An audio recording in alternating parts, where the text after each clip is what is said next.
I think it's being able to go out and do anything that you want to do without feeling limited. So, like our kind of motto, like that we bounce around with the coaches, is like a life without limits. Like I could go out with a member and run a 5K tomorrow if I wanted to, or if my buddy's going rock climbing, I can go rock climb with them. So that's my definition, and the way that I look at it. I'm not a competitive athlete, so that's not one of my goals.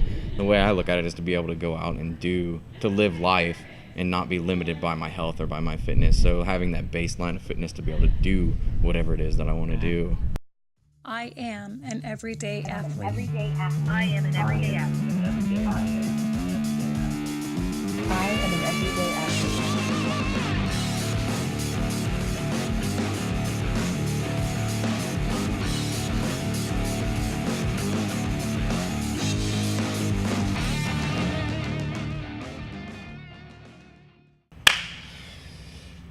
Good morning, everyone. This is Jarrett Bass with Mark McCain, and you are listening to Everyday Athlete, a podcast devoted to bringing you the amazing stories behind the lives of day-to-day CrossFit athletes like yourself. Again, this is probably the third time now that we've had like a non-everyday athlete on here. Kyle Stark, welcome. We are at Fort Wright CrossFit, the new Fort Wright CrossFit. Yeah, right? It's amazing. Pretty awesome little space here. It's actually little. very beautiful. Yeah. It's not little. Hopefully you can see this going on behind us. Kyle, how long have we known each other at this point? I think we've known each other for close to 8 years now, right? It's been some time, yeah. I think we all started kind of in the same place. Did you start out at Northern Kentucky? Yeah. That is the primordial ooze of just about all of CrossFit in Cincinnati, I think. Yeah, it really is, yeah. It's like 09, oh wait, no, yeah. You talk 09, about 10. Yeah. Talk to just about anybody, and it's like you're either well, there was Cincinnati Strength. Mm-hmm. We talked to Steven 2 weeks ago. Right. It was NKY, and then there was On the River. Right. And that was it. Right. And if you weren't in one of those areas, you were driving. I think I was living in Over the Rhine at the time, and driving all the way out to Northern Kentucky for the 5 a.m. class. Oh yeah. Yeah. Yeah, was when in we lived in Clifton. Fort Thomas and drove all the way out there. So that was a bit of a haul for sure. Well, cool, man. Thank you for being on. I appreciate it. Thank you for coming out and taking the time to talk with us for a little bit. Really just want to get a little bit behind your story and figure out kind of what your process, what your path has been, because even though we've known each other for a long time, you've been quietly building a little empire, if you will, over here. It's been pretty awesome to watch from afar, and you guys have had some great success, and it's been pretty exciting to see. So, I don't know, maybe just start and tell us kind of where How'd your you find CrossFit? Yeah, where'd you start with CrossFit? So I found CrossFit in 2010. I'd graduated college at that point. Didn't really have any direction of where I wanted to go in my life or what I wanted to do. So I'd always been interested in the military, kind of finding a purpose through that. So I was in the process of joining the Marine Corps and going to officer school, taking that path. And that was when I first heard about CrossFit and, learning to get in shape or trying to get in shape for the officer candidate school. CrossFit was like a big thing that kept popping up. So I searched it out and found CrossFit in Northern Kentucky out there. I think my first class was in like November of 2010, something like that. So right there at the end, which I think was around, you were still there at that point, but towards the end of your career there. Sure. So yeah, jumped in full force, loved it. Still did the Marine thing. That took a long time. That process was a long thing. I applied twice, didn't get accepted. It was when they were drawing down the forces and stuff, and for whatever reason it didn't work out. So at that point I'd already gone on, got my level 1 and stuff, just because I was obsessed with CrossFit, fell in love with it at that point. So I already had my L1 and done a couple things, and at Northern Kentucky I was getting to coach a little bit, maybe like one class a week or something like that. And once I found out I wasn't getting in the Marine Corps, I was like, well, we got to do something. So took a chance, went and got a loan, a little bit of money, and luckily found this place right up the road.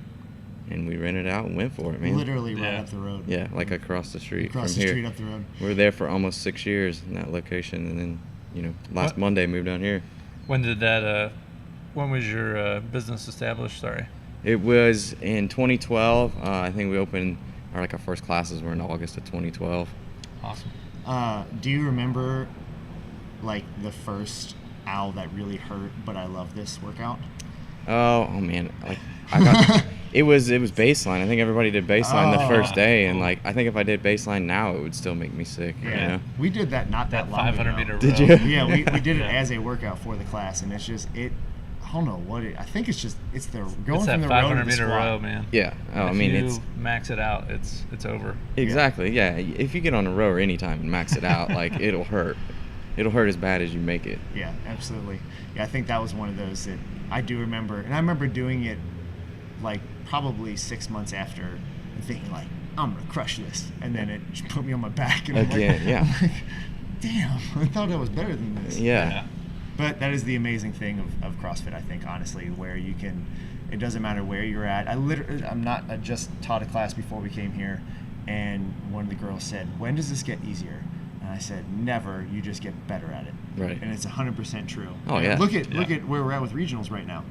It continually gets harder, and the athletes match up to where they need to be every single year. And if they don't, they come back the next year, and the pegboard was always one where it's like everyone lost their minds over the pegboard. How can they do this? And then everyone's really good at pegboard the next year. Yep. It's just what's the next thing. It's been pretty awesome to see. I would contest that the 2018 regional athletes are just as good, if not better, than like the 2013 games athletes. Yeah, I'd say you're getting like you're getting right up there. Yeah, yeah, for 'cause sure. They've limited that field so much now Right. that it's because they used to take 60, and now it's 20 from 20? each. Yeah. yeah, and then they've narrowed obviously the teams down to 4, and you're just narrowing that and making it more exclusive. So the caliber Sharpening of the tip of the spear. Yeah, I as he mean, says. Yeah, and I think as CrossFit's grown in popularity, like people are choosing that as a sport now too.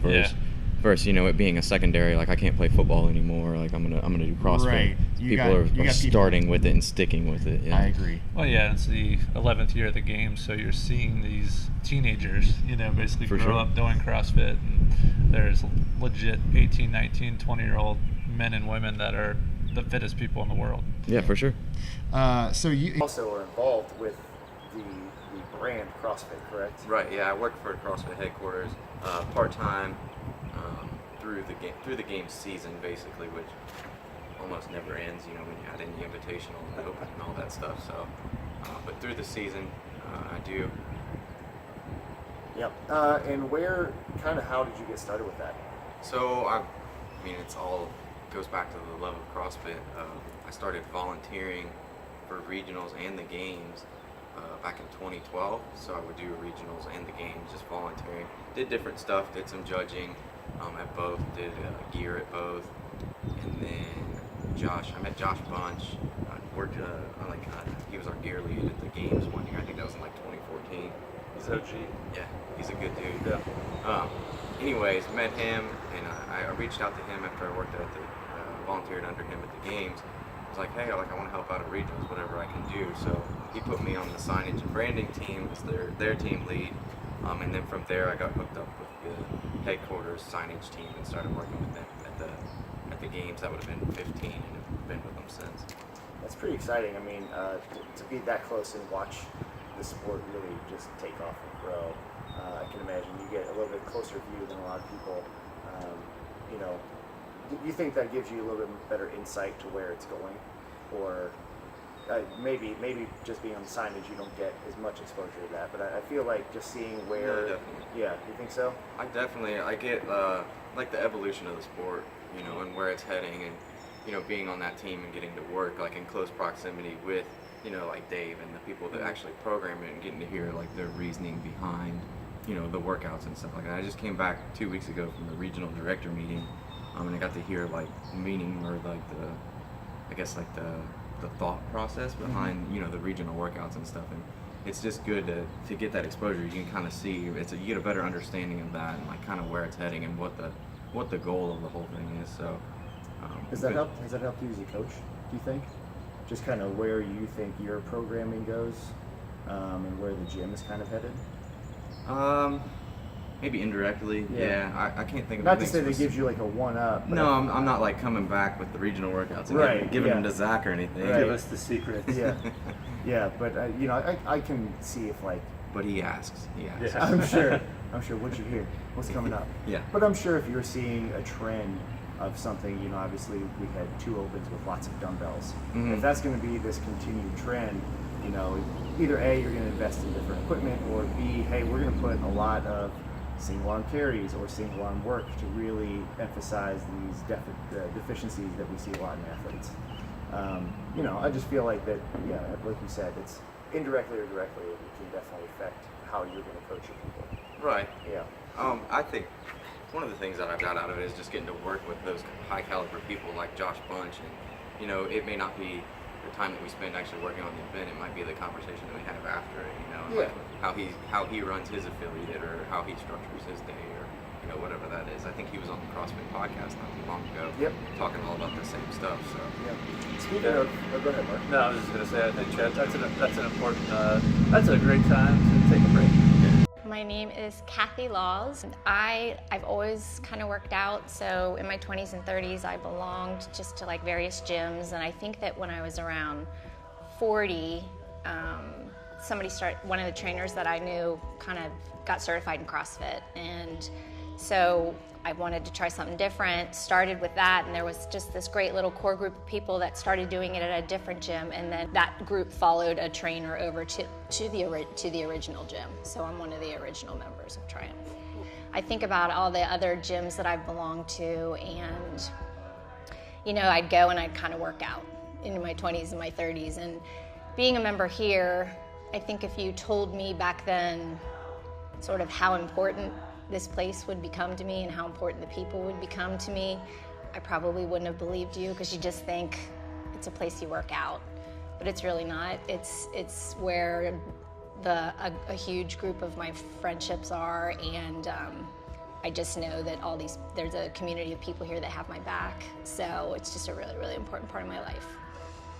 I think I would say that I know it can be intimidating, and I have a lot of friends that I've talked to who say things like, oh, I can't go, I have to be in shape before I come here. But I just think that, especially as I've gotten older, you want to surround yourself with positive people that want you to kind of be your best self, and that is absolutely what you're going to get when you walk in the door here. The owners, the coaches, and all of the members here, it's just a great core group of people that want to see everybody kind of be the best version of themselves. So there's no way that you're going to walk through those doors, even though it feels a little scary, it's a little intimidating, the workouts definitely can be intimidating, it's just going to positively impact your life, I have no doubt. The thing that I really didn't realize when I became a member here is how much Triumph has helped me grow as a person, as a parent.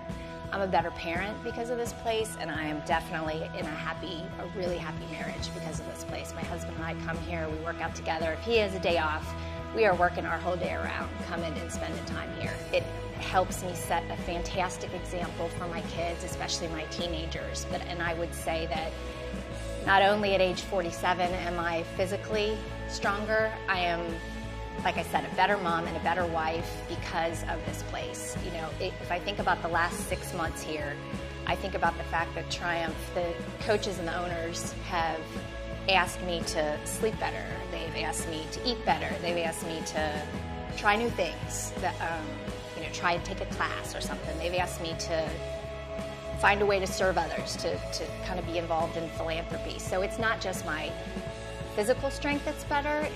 I'm a better person because Triumph helps me think about total wellness. Everything that's going to make me be the best version of myself. And that's pretty priceless, what this place has offered to me.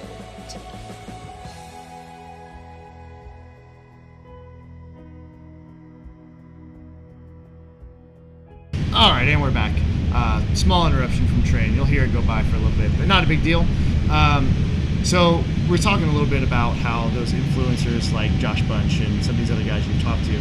For sure. I think our underlying just de facto influencer for us has been our community. So how do you foster a community when you've got regional athletes, you've got very competitive people, but you also have moms and dads of 3 children and work 2 jobs. How do you find that kind of balance?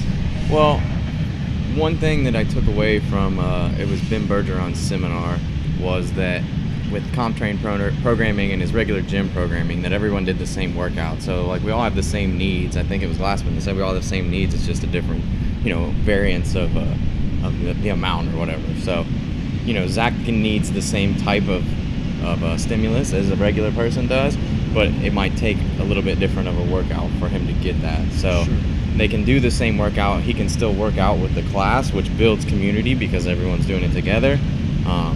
But his might be a little bit, say, heavier, or he might have a little bit higher rep scheme or something like that. Sure. I think that's been a big thing for us. So you don't have 5 or 6 people in the corner doing their separation. own thing. Yeah, exactly. Yeah. Everybody kind of does it together. And then with Zach being a coach and stuff too, I think that helps too. Like he's in the community, he's helping people. Sure. So. Do you guys do a lot of outside events with as a group? Yeah, definitely, and not all necessarily structured through us, like through the gym. People like meet their friends here from the 9 o'clock class, and that's who they hang out with on the weekends and that kind of thing too. So it's not all just through us. Can you talk maybe just a little more about how important that is to just a general CrossFit community? Because at the end of the day, I truly believe that we save lives, and I think fitness is kind of the medium, and it's more about the community and just. If someone is listening and they're like, I don't know about this CrossFit, I'm going to get hurt. Ultimately, what I know you guys provide here, and I admire you guys for just that community. Anytime you guys put on an event, it's run extremely well, and there's a big turnout of support and volunteers. But just how important is that community aspect of it? Oh, it's the most important part right. of it. In my opinion, it is, and it's you're all on the same mission. We're all on a mission to be healthier, to be better, to get better every single day. So having each other to support like that, that's the whole thing right there. I think that's where a lot of people butt up against the wall whenever they try to combat fitness on their own. It's just so difficult, and ultimately, CrossFit is a community first and foremost. It's a fitness program, of course, but it's there's a lot of empathy in the room. So it's very intimidating whenever you walk in, but at the end of the day, like you said, whether you're a regionals athlete or you're a person that's just starting, you can still get an incredible workout, and just through that experience, stronger bonds are kind of formed. Oh, absolutely. Yeah. You're in a room with people that want nothing more than to see you succeed. Like, where else do you get that? You don't get that at a Globo gym. Yeah. Like, everybody's in there with their headphones doing their own thing. You don't get that. I think the easiest way is try and do any workout by yourself versus in a group setting, in a class. Oh, absolutely. Especially a CrossFit class run by a good trainer. You got a great warm up and great explanation, and then everybody hits it with the same intent.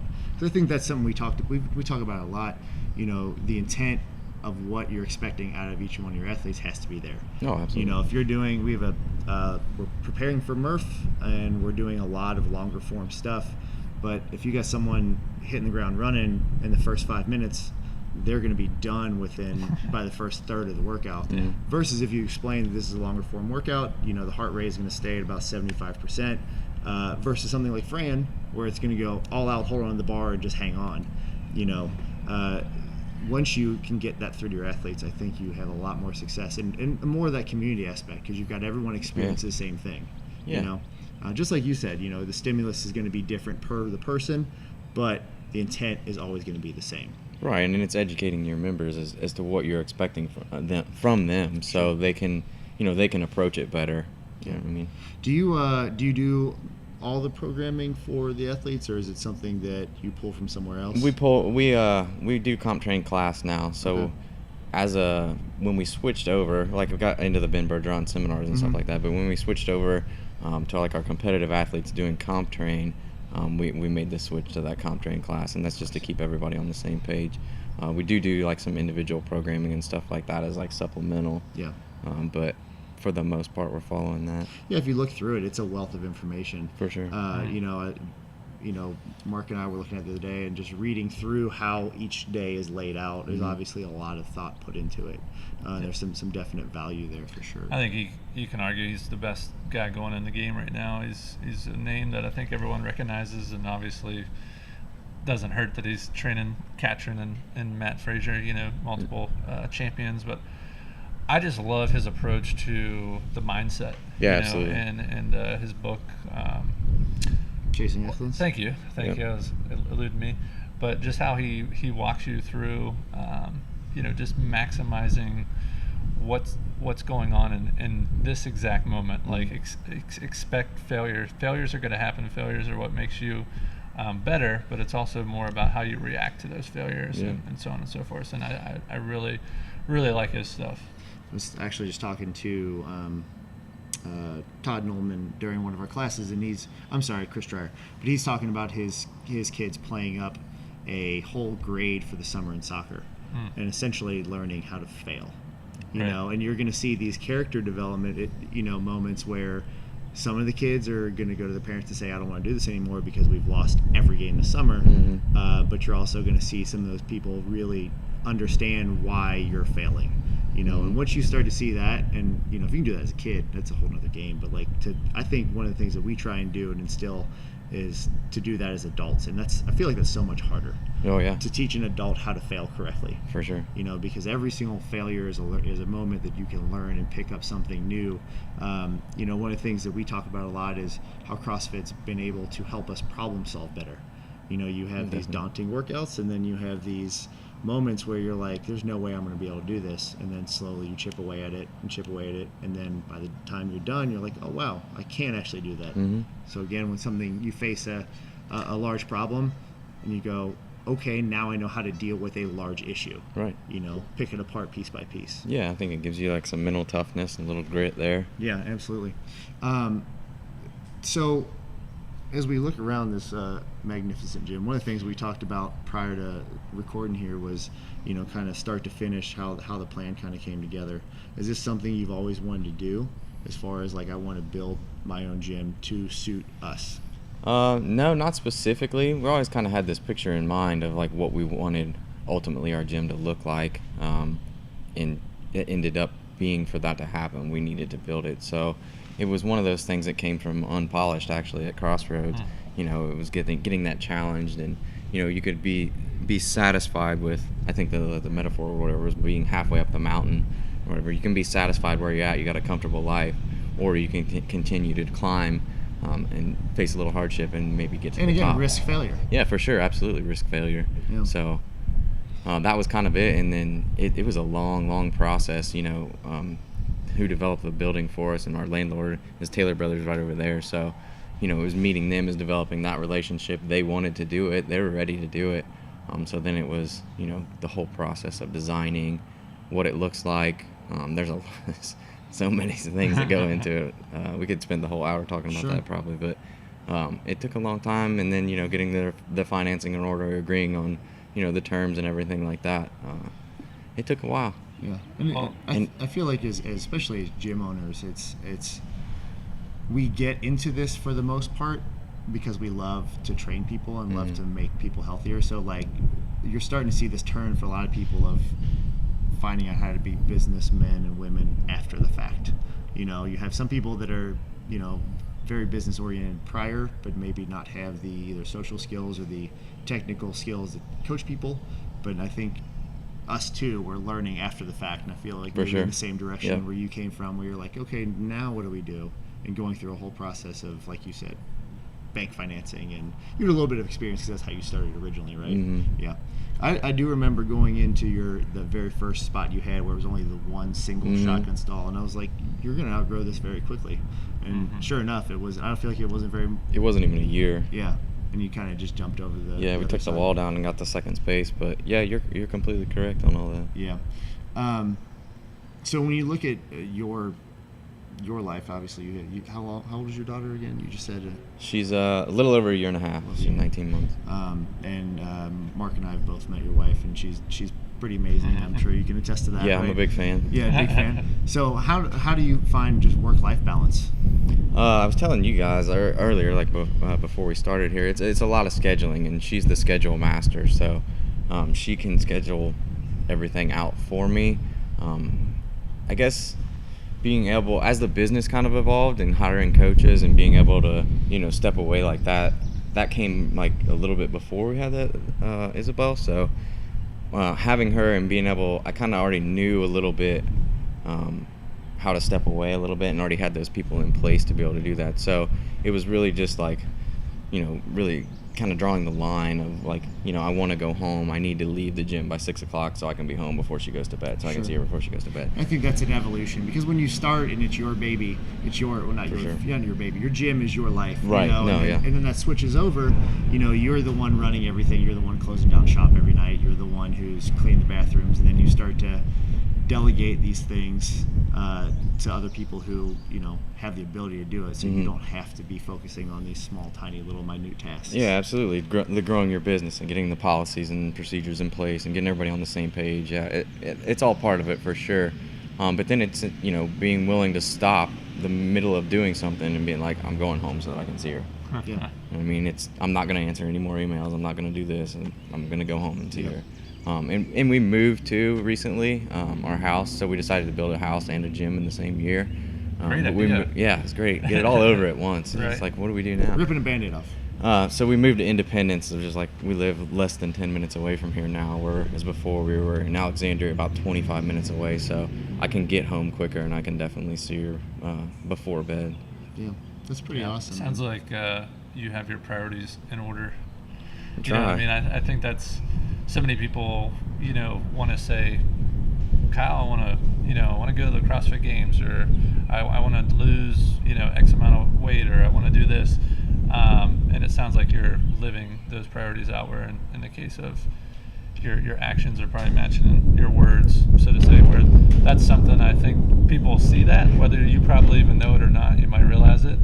And they're like, you know what, even if you are in the middle of that conversation, you're like, hey, look, I'm sorry, I have to really go home. I have to see my daughter and my wife. I don't think anyone here at your gym would ever be like, oh, well, I can't believe you just left. Right. In the middle of that conversation, they totally understand that, and it might even spur them in that direction of, wow, maybe I need to spend a little more time at home, or I need to spend a little more time in the gym, however it is, because kind of like Jared said, we are all asked to be leaders without really, volunteering for that role. So it's kind of on us in a lot of ways, as gym owners or just coaches in the community, to really allow our actions to match our words, and have priorities and pillars that we kind of lean back on maybe when times are tough. No, yeah, I mean, it comes down to like what you value and what you want to set as your priorities. So, I mean, obviously I failed at that before, but then looking back at it and reflecting, being like, that's not the man I want to be. Like, I want to be in her life as much as possible, which having the gym is the best. Like I was thinking about it earlier, and I knew that we were going to talk, and thought this may come up. It was like, on Tuesday I got to take her to the zoo at 9 o'clock in the morning. Like, that's unique to our career path. Yeah. So I think that's awesome, and it's really helpful. I don't think, obviously not a lot of people get to do that. Yeah. So. Especially once you started getting a groove of having your people here and people that you can count on, you can take that step back and have those little moments. We do it from time to time where it's 11:30 on a Friday and we're hanging out, doing a little podcast. Yeah. Like, again, it's not very common for people to do that. It is, maybe they can leave early on a Friday, but we've done these on a Tuesday or Wednesday. Right. And it's been very, very, we're fortunate in that sense that a lot of people don't get that. Yeah, absolutely. We all have our frustrations with our job, but overall we're very fortunate to do what we're able to do. Yeah, I agree. So one thing you did touch on was like your policies, procedures, your kind of standards that you have put in place. What do you look for in a coach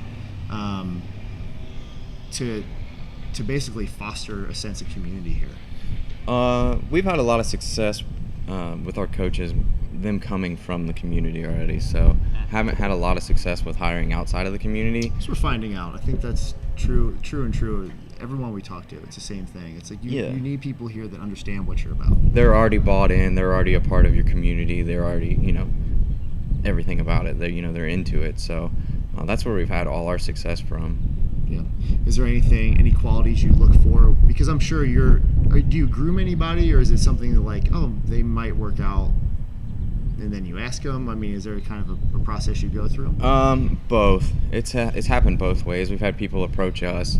I want to get my level 1. I want to start coaching. And if it's a good fit for us, we'll say, yeah, absolutely. Yeah. We don't pay for people's L1s, though. It's a requirement for them to have that to apply. And then we've had people though that we've approached, like, hey, we think you would be a great coach, or it'd be something that you'd be interested in going to do, which, we have our zone program or whatever that we just started. We just hired a new coach with that, and she's been a member for a couple years now, and there's certain character traits, I guess, that you look for in qualities, like we talked about earlier a little bit, the Bergeron thing, but looking for the right type of person, and then, see if they're interested. I think the more we do this, the more we find out that, like, are you a nice person? Can you show empathy? Yeah, absolutely. And then we can teach you how to squat. Oh, of course, yeah. The coaching stuff can be taught. It's, or like you said, are you a good person? Do you have, do you have humility? Do you have a good work ethic? Like, for other members, I think it's kind of maybe it's a stigma for some coaches, and again, obviously CrossFit maybe had a stigma for a while of like, our program's the best, like we're the best fitness program in the world, and I truly believe that, but I don't want to, like, I don't think I have to stand on the mountaintop and excuse me, and scream it, but I think, what a good coach, it's a really tough question to answer, like, as far as like, hey, what comprises a good coach? It's a really tough question to answer, but at the same time, I think it's really simple, like you guys just said, like, are they a good person?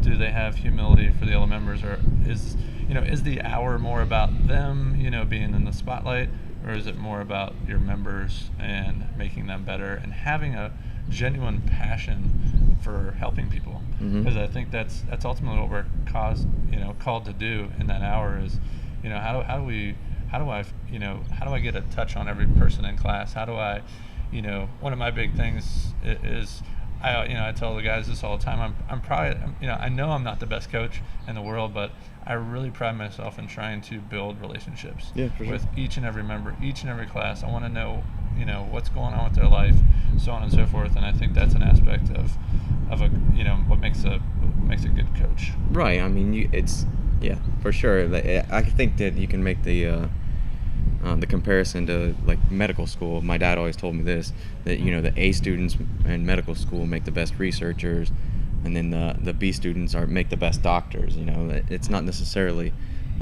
it's not just a combination of just smarts and knowing all the technical aspects of a squat and being able to recite each one of those points of performance and stuff like that. It's like you said, it's being empathetic and having social skills. And talking about that, the classical example is probably Kelly Starrett. The guy is too smart for his own good. Oh, yeah. If you watch some of the videos, you're like, I don't know what just happened. There's a lot of like really good information there, but you go. And that's why I think like Ramwad's been so successful. It's hold this, do this for 2 minutes. It's very simple versus I don't need to know what muscle this is including. Because again, for most people, if you go to any level of certification through CrossFit, and the underlying concept is keep it simple. For sure. It has nothing to do with, how your pelvis is rounding over. It's just keep your chest up. Right. The easier you can break it down, because body part and direction. People do not care how much you know. They need to know that you can keep them safe. Right. And make them better. No, absolutely. This may be a tough question for you right now, but what's the plan for Wright CrossFit? Where are you going, man? Our goal is to own the building. So built into our lease is the option to buy. So our goal is to buy. Yeah, that's pretty awesome. cool. What about the community? I mean, was there like is there probably not like a membership number? You don't have to go into numbers or anything like that. But is it just continued growth? Is it we want to open up a charity? We want, I think everyone's got an underlying goal that as you do this more, you find yourself in different situations. I mean, the whole goal of the new facility was to be able to serve more people and to serve them better. So, I think that's the mission that we're on, is to try to, make our region more fit, and have that trickle down effect. If their parents are coming in here and getting more fit, then the next generation, their kids learn it early on. I think that's how you change a population. So that's ultimately the goal. And the direction that we're taking. I feel like the Midwest, and maybe even particular Northern Kentucky, has a somewhat of a health issue problem. I think Kentucky is one of the worst states in the country. Yeah, Kentucky Fried Chicken. Kentucky Fried Chicken. I'm not kidding you. I got a spam email today from KFC saying that I won free chicken strips. One of the things I really like that Glassman has said, and when he talks about, just disease and fighting that, and how the affiliates are basically a life raft, and just a sea of disease. And each person that you can pull into Fort Wright, or we can, pull into our gym, or whatever it is. And like I said before the podcast, we're kind of a band of brothers, almost military-esque, if you will, in this fight, because it is a fight. I mean, every day, and especially with these phones, you're getting marketed to, like every minute. Every time you watch a story or whatever, there's an advertisement, and generally speaking, they want you to buy something, and a lot of it's crap as far as food and nutrition and so on and so forth. And we talked a little bit about regional training, so on and so forth, and how that's evolved and so on and so forth. And I always think it's funny though, as fancy as it gets, it's still just like, guess what, you got to train at high intensity, and it's got to be constantly varied. For sure. And that's the bottom line. And you can get really simple with nutrition, or you can get really complex with it. But for a lot of our people that are starting, they just need a simple prescription of, look, you need to get off the processed food, you need to start eating cleaner, and just even measuring your food or tracking it, stuff like that. That's fairly simple in the grand scheme of things. But yeah, like I was kind of saying, it's just, I love your mission, man. I love what you guys are doing here, and I think it's incredible to watch and just be a little bit of a part of it in any way we can. We'd love to help. But yeah, I think, like I said, any member that comes through the door, we're giving them that opportunity to engage in a community and have a healthier life in a world that is ultimately really just, it's really sad, man. It's sad to see some of these crazy statistics about where we might be the first generation to outlive our kids and so on and so forth, just because their childhood obesity is just ridiculous, right? So on and so forth. But speaking on that, one of the goals that we have in the long run is basically making a one-stop shop. And I know you guys have some extra. You have a therapist or anything like that here, massage therapist, or do you recommend somebody? Because I know that's one thing that our goal is, we bring in our nutritionist and have a masseuse and things like that to try and round everything out, because we know that there's basically it's a lifestyle. It's not just it's one. three pillars, right? Yeah. You have to have exercise, you have to have you're stretching your mobility, and I think coupled with a massage therapist or chiropractic work, and then your nutrition is probably the big one that everyone likes to ignore for, especially when you start out. You just kind of ignore it until your exercise catches up with your diet. I don't know. Do you guys have anything like that here? Is that something that you guys are kind of going down that road? Yeah, we have a physical therapist that's going to start next month. He was a member here several years ago, and then he moved to New York to go to PT school, and then now he's graduated. And he's moving back, and that's what the room that this table was in. Actually, that one's going to be his. He's going to rent that out. And then we also have one of our coaches does massage. Liz does massage on the side, and another coach is going back to school for nutrition to be like a registered dietitian. So she has a good background on that stuff already. That's too. Great, because again, the more you can get people on the nutritional side of things and make them realize that, hey, you can't come in here 6 days a week and not do some mobility, especially if you got as an adult either tight hips or tight shoulders. It's going to be one of the two, if not both, right? And getting people on that train early and often, you're going to see them stay with you longer, but B, just be healthier in general. Right. No, absolutely. Yeah. I know you got class coming up, so I don't want to keep us too long, but we always ask the same question before we end things, and it's always super interesting to hear everyone's response. So very, very simple question, and that is just what is your definition of fitness? My definition of fitness? I think it's being able to go out and do anything that you want to do without feeling limited. So like our kind of motto, like that we bounce around with the coaches, is like a life without limits. Like I could go out with a member and run a 5K tomorrow if I wanted to, or if my buddy's going rock climbing, I can go rock climb with them. So that's my definition, and the way that I look at it. I'm not a competitive athlete, so that's not one of my goals. The way I look at it is to be able to go out and to live life and not be limited by my health or by my fitness. So having that baseline of fitness to be able to do whatever it is that I want to do. I love that. Yeah, because that is the point, man. You have to be able to go out and enjoy yourself, because You only And- get one life. Yeah, exactly. And this isn't a knock towards the people who are competitive. I think they're truly amazing athletes. But I think at a certain point you start to realize, like, oh, I spent so much time in the gym, like, and I'm really good at exercising, but they're going to be good outside the gym. But now it's time to really go enjoy yourself. For And sure. I think that comes a little bit of age. Yeah, and I mean, I think you make that transition. I mean, you were a really good athlete, and you were Yeah. really competitive. So I think. Thank you. But you're right. I mean, it starts to get, you're like, this isn't even fun anymore. Right. You're like, I got to go do something else. Right. You know? Exactly. So you either get burnout, or you start to. It's not your main priority anymore. Yeah. Getting married in August, that is my priority. Yeah, absolutely. Mark is married, that becomes your priority. You have a child, a wife, and family. It's like that is your priority, Yep. and it's. You're a business owner, Yeah. or whatever it is, and I think that good gauge is fun. Like, oh, my training is just not fun anymore. Mm-hmm. And I think that's one of the incredible things why I fell in love with CrossFit. And I think a lot of people, maybe yourself, Kyle, fell in love with it. Is it's always different. Mm-hmm. And I Absolutely. was doing the bodybuilding style training, and then got into powerlifting a little bit, and it's like the same thing over and over again. And again, you can vary all those things. I'm not knocking either one of those programs, but for me, CrossFit just made sense in its realm. And what is the goal? And it's like, I want to be, I want to be well-rounded as an athlete, because whenever I may have a six-pack, but whenever I walk up a flight of stairs and I'm losing my breath, it's like, oh, what am I doing here? Yeah, you're not fit. Exactly. I'm fake fit, or whatever. So I love your definition of fitness, man. I think it's 100% on the money, and everyone's different, but at the same time, you can't be limited. Even Exactly. you can look at the mental state too, like Jared was saying earlier, with just problem solving, stuff like that. But life is about having options, and you can't do that if you're not able to move, right? Right. Exactly. Well, thank you for having us, Kyle. Thanks for bringing us into your your great new space. home. It's wonderful here, and thank you all for listening to Everyday Athlete. Join us next week as we dive deep into the lives of those who make us great. Thanks, Kyle. Yeah. Thanks, guys. Thank you.